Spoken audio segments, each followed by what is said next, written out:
People talk to God at the strangest times. During earthquakes, when they're being shot at, mugged, or facing an unavoidable accident. Sometimes it's a prayer. Other times it's more like swearing. What's the use of talking to someone out there? Is there really a God who hears? Why do people look to the supernatural when they need help? Our first story shows someone in trouble looking for help.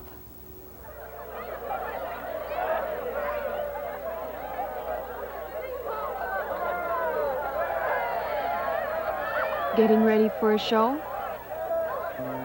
Which role are you playing this time?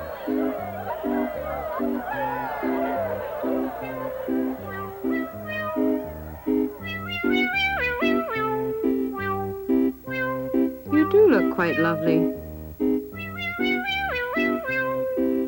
But what will the audience think of you? You can't please everyone. And who cares about who you really are on the inside?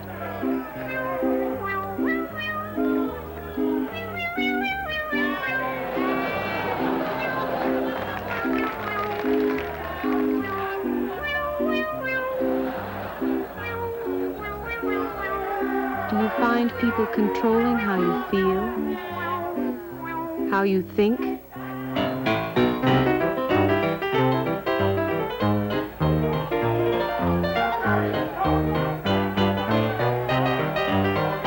There's a way out, and it might be painful.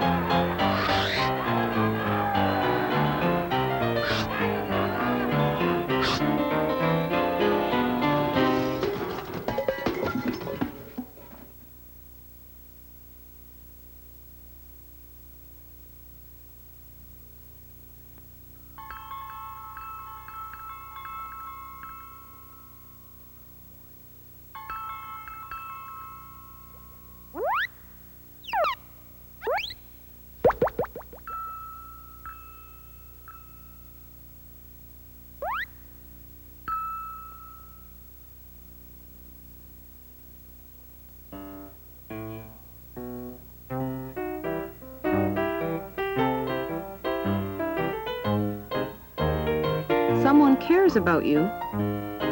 God cares. He has a special role in mind for you. Why hide from it?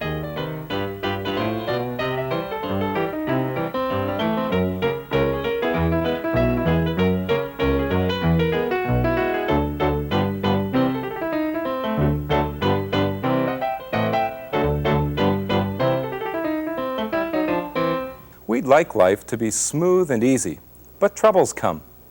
Wouldn't it be nice to have a kind of superhero living next door? Someone who could always come over and bail us out of trouble?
I've juggled the figures as much as I can, Jack, and I think we can make it work.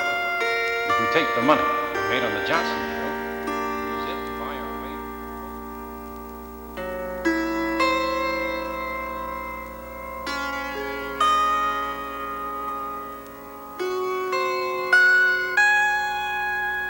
That's it, Carol. I warned you last time that if you ever made another crack about me like that in front of my friends, I'd give you a one-way ticket home to your mother's.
Dad's got problems, God.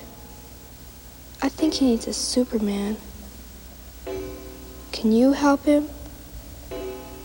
Thanks.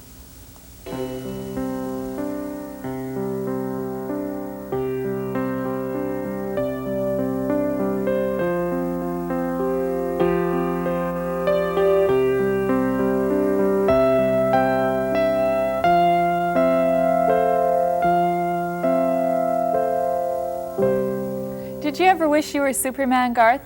I'm still working on it, Phyllis. Wouldn't it be nice if every time we got into trouble, someone big and strong would pop by and help us out? Most of us would like that. Maybe that's why imaginary heroes like Superman have become so popular. Superman was created by two teenagers in the 1930s. They imagined him to be born on a doomed planet. He was launched into space just before the planet collapsed. Somehow, he landed on Earth and was adopted by a couple named Kent. Because he originated on another planet, he had superpowers which gave him the ability to do superhuman things. They gave him X-ray vision, the power to fly like a speeding bullet, the muscles strong enough to overturn buses. He became almost a god with a special birth, a perfect body, a desire to fight on the side of good against evil, and the ability to be present almost anywhere at any time. Like a god, he was able to do miracles. So who wouldn't want to have him around? Fast, easy solutions to almost any big problem. There are a lot of unrealistic heroes in our fantasy worlds. Jungle heroes, detectives, doctors, cowboys, policemen. We'd like to have people like that living next door to us in case of emergency. We'd feel safe. If the house caught fire at night, we'd be rescued. If a mean burglar broke in, there'd be someone to catch him.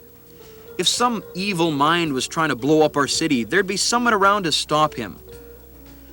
One of the dangers in wishing for someone like Superman to look after us is that we can miss out on knowing someone real who's always ready to help us. God. He lives somewhere else than on this earth, in heaven.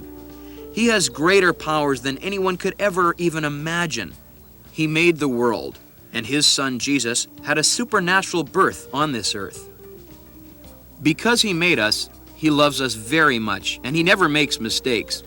He doesn't always take us out of our problems because they can help us learn things we'd never learn otherwise.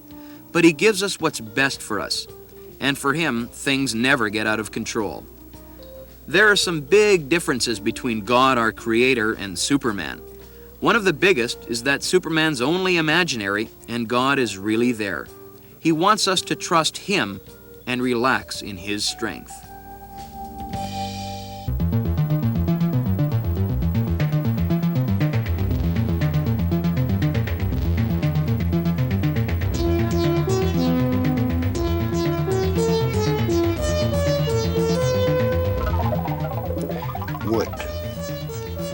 kinds of beautiful things are made from wood.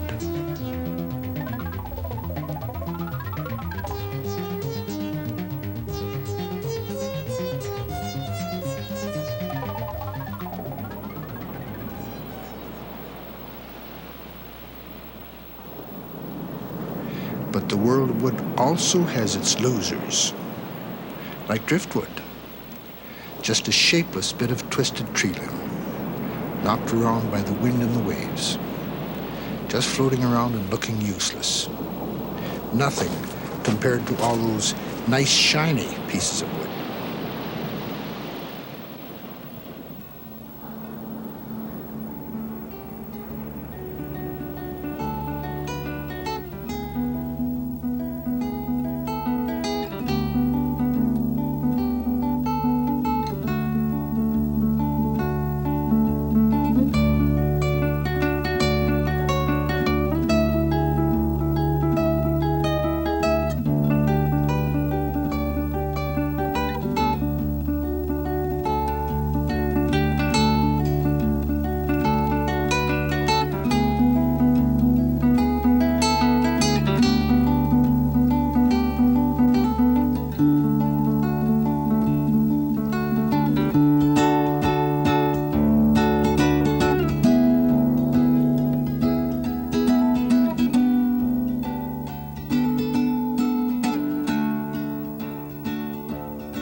It's wood, all right.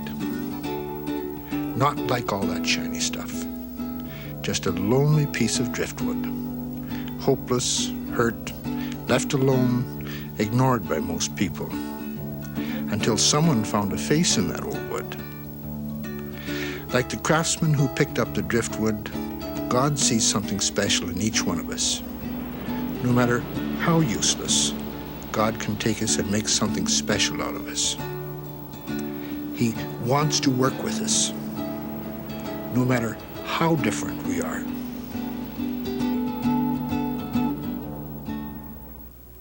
In many ways, we live in a world of fear. People are afraid of making new friends, being put out of work, getting mugged, or even of a nuclear disaster. Where do you go for help at a time like that? We asked kids in school who their heroes were and where they went for help. We like to pick heroes that have a lot of talent, people that do the things we'd like to do but can't. But not all heroes are from the world of sports, movies, and music. My heroes are people that could come close to me, just anybody that could understand me. I admire my dad because he's really intelligent. Well, I've known him all my life, and as far as I can remember, he's a really decent guy. He looks at both sides of everything, and my grandmother, well, she raised 5 kids, and she went back to school and she became a nurse. And she's a really caring person. And everybody in my family, including myself, really loves my grandma a lot. Heroes seem to be important. Why do people pick them? I think because they like to be like that person. They like to have like the attention. I admire this lady that I know very well. I admire her because she's easy for me to talk to. Then there are heroes with superpowers. Why are people attracted to them? When somebody has powers like that, they think if I had those powers, like there'd be so many things I could do, so many things I could change and make things better and everything. I don't think it's very realistic to want to be like Superman because he's just a movie character. I don't think it's realistic to think about it all the time and keep on wishing that you were like that. I mean, because you're just yourself, and there's not really very much you can change about that. In the movies, people like Superman go out and help people who are in trouble. What is the biggest problem in the world people need help with? I would say it'd be nuclear war. I agree with her. If I had the supernatural powers to get rid of those nuclear bombs, I would too, because me, I don't have them now, but every time somebody mentions it, I really start thinking about it a lot. And I feel like I have a big, heavy thing on my shoulder. Like, what if tomorrow we all die because of this nuclear war? And if I had the supernatural powers, I'd get rid of it. There are other problems too. I think it could be things that hurt yourself, like drugs. I think it's all the crime, like all the murder and all the raping and stealing. Things like pollution or sickness, diseases. Superman is a fictitious character, but what about God? Some people feel that his job is bigger than it used to be, that people are sinning more than ever, even after Jesus died on the cross for them. Well, I think he cares. He tried to help people when he sent ISIS and everything. There's probably something that he's doing somewhere along the line that nobody can really see yet. We do like having our heroes. They can have a big influence on us, so pick them carefully. The thing about going to God is that you can trust him completely. He's stronger than we can ever imagine, and he's the greatest being there is. He made the world, and he knows what's happening. For him, nothing gets out of control.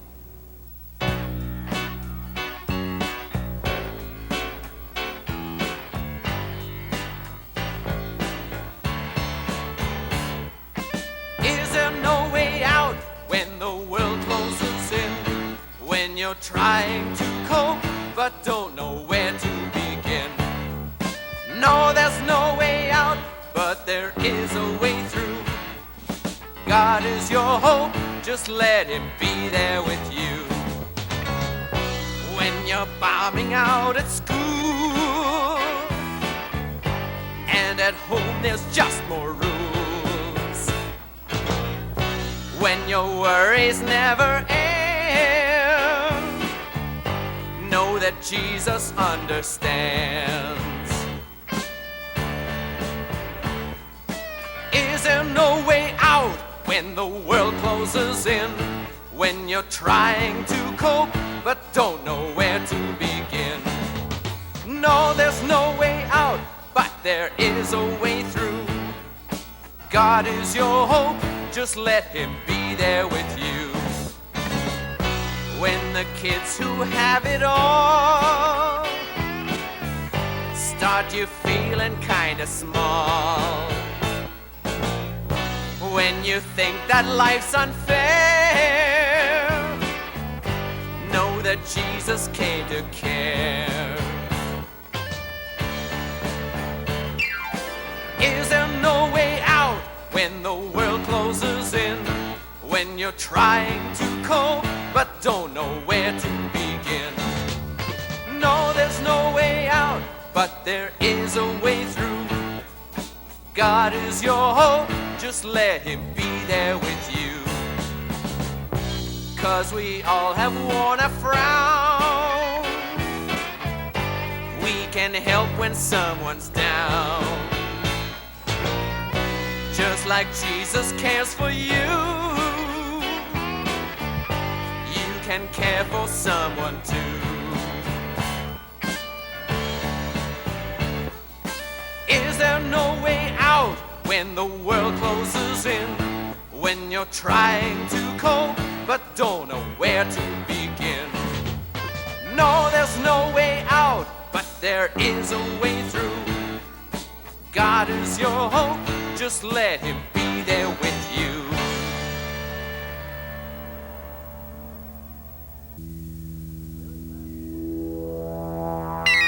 The very last book of the Bible is the book of Revelation. It's an exciting book full of supernatural images, literally out of this world. It was written by a very godly man named John. He was an old man who had been a close friend of Jesus. Because of his strong belief in God, he was made a prisoner on an island in Asia. While he was there, God gave him a startling vision about the tremendous majesty and power of God and what goes on in heaven. He wrote it down so we could know about it too. To John, it was a dazzling revelation about God and heaven that absolutely stunned him. Here's how he describes it. Suddenly I heard a loud voice behind me. When I turned to see who was speaking, it was someone who looked like Jesus. He was wearing a long robe circled with a golden band across his chest. His hair was white as snow, and his eyes penetrated like flames of fire. When I saw him, I fell at his feet as dead. But he laid his right hand on me and said, "Don't be afraid." I saw a door standing open in heaven. There was a throne with someone sitting on it.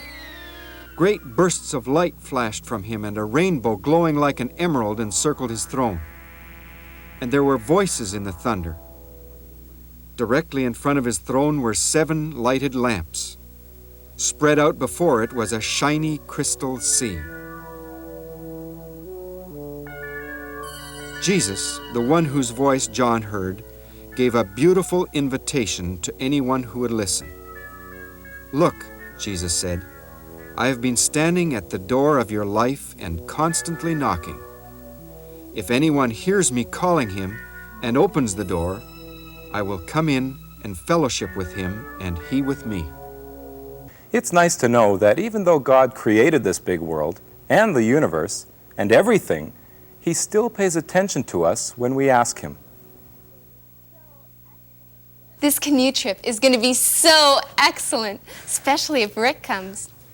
Is this all we're supposed to take? It won't be enough. Well, I am definitely taking along 3 pairs of jeans instead of 2. Yeah, I should do that too. I mean, Mom said I had to stick to the list. But what if it starts to rain? Or what if a canoe tips? Or just one water fight? You know, I think I better take 4 pairs. Good idea. I'm so excited. I just can't wait until we leave. Who's driving us there? My dad. They didn't have very many fathers that were available. Everyone's busy, I guess. Well, there aren't many fathers around, Laura. Mine died. Sherry's left when she was born, and Marilyn's parents just separated. I think 2 of the guys' dads are truck drivers and are on the road almost all of the time. And Ron's stepfather is in the States on a business trip. I think it's great that John's stepfather might be helping out, though. I guess I should be glad I have a father, even though he is old-fashioned, and he does lay down the law. You can't take a book along. Why not? I like to read before I go to bed. By candlelight, you'll burn the tent down. That reminds me, I need a flashlight. You know, Laura, sometimes it gets real dark out there at night. One time, me and my family were on a camping trip, and we heard a bear right beside the door of the tent. No way. I was just so scared. Oh, I would call my dad so fast. You're lucky. I guess I shouldn't talk about my father so much. Don't worry on my account. My dad died over 5 years ago. I should be used to it. Are you? No. Don't tell anybody. But sometimes I wish he'd come around and tuck me in like he used to. How did he die? Car crash. A drunk hit him right at Christmas time. Were you in the car? Yeah, me and my sister were sleeping in the back. My mom was badly hurt, and can you believe it? The other driver didn't even get a bruise. No. Oh, that's so unfair. That's what I told my mom. I told her I didn't think God was fair. I mean, how could he allow a good dad who was needed to be killed and let the man at fault go free? So what did she say? She cried a bit, and then she said it was something like my room. She cleaned it and decorated it, and then she let me live in it. But because I'm messy by nature, I keep creating chaos. I don't hang out my clothes, and they get all wrinkled, and the junk and papers just pile up. She says the world's in such a mess because we haven't listened to God. Something like this mess. It never looks like this when my mom packs. She says God gave us the earth to look after, and He isn't going to interfere. She says my room is mine, and if I want to live in a mess, it's okay with her. But if I ask her, she comes and helps me clean up. But are you saying that God would help us clean up the mess? I mean, He hasn't exactly brought your father back. He's helped my mom be both mom and dad to us. Is that all? He's promised to be the father to the fatherless, so I guess God has become my father. How? Well, I talk to Him every night when I miss my own dad, and at night when I hear a bear beside the tent, I pray. But it's not the same. In some ways, it's even better. God can always hear me, whereas if I had a real dad, he would have to be gone sometimes. But I'll always miss my dad. You know, I think you're probably closer to God than anyone I know. Just be happy that you can have 2 dads. We'd like to hear from you at The Third Story. When you write, we'll send you a free survival kit, something to help you get to know God better. It includes a poster with Bible verses on it, a Bible study book with a book of the Bible, a book of cartoons and stories, and a helpful book of Bible verses for the whole family. Write for your free kit to The Third Story, Box 2, Station F, Winnipeg, Manitoba. That's The Third Story, Box 2, Station F, Winnipeg, Manitoba. There is rebellion inside some people, a fight against God and doing His will. There's revolution to prove you're somebody, a restlessness that needs to be made still. They need a peacemaker with a loving hand. Yes, a peacemaker who will show them God's plan. Oh, a peacemaker who will understand and help them be healthy again. There is a crisis inside some people, a confrontation with standards and rules, a crippling combat with losses and failures, a death wish and disease in every due. They need a peacemaker with a loving hand. Yes, a peacemaker who will show them God's plan. Oh, a peacemaker who will understand and help them be healthy again. So be a peacemaker with a loving hand. Yes, a peacemaker who will show them God's plan. Be a peacemaker who will understand, and you will have peace.